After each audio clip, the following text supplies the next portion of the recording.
वेगळा आहे, निदान गप्प बसा नाही तर घरी जा. मी माझ्या कीर्तनात विक्षेप सहन नाही करणार.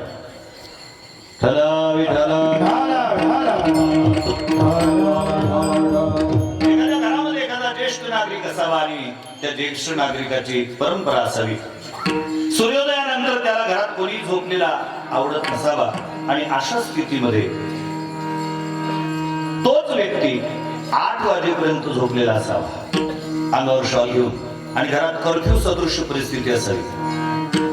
सगळे उठलेले अगदी गप आपल्या कर्तव्याचं पालन करत असावे. कोणी त्या खोलीत जाऊ नये, कोणी त्या दरवाजा उघडू नये, आणि त्याच घरात एखादी 5-6 वर्षाची लहान मुलगी त्या खोलीत जावी आणि तिने आजोबाच्या तोंडावरची शॉल बाहेर बाजूला करावी.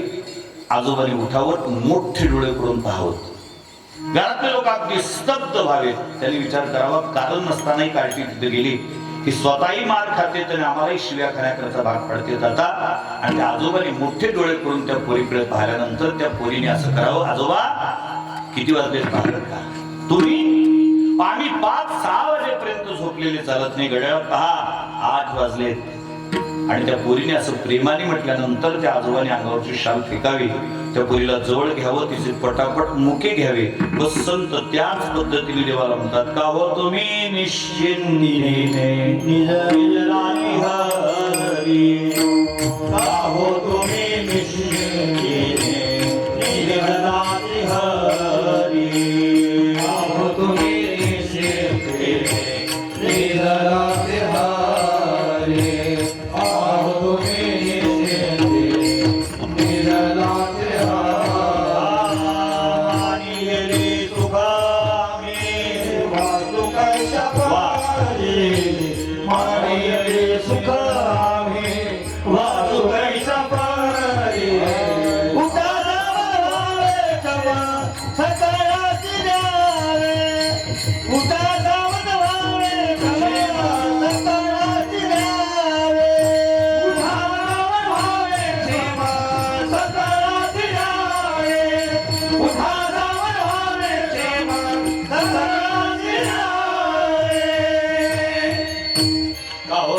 निश्चिंतीने निजलाती हरी, मानिले सुखामी वाचू कैशा पारी.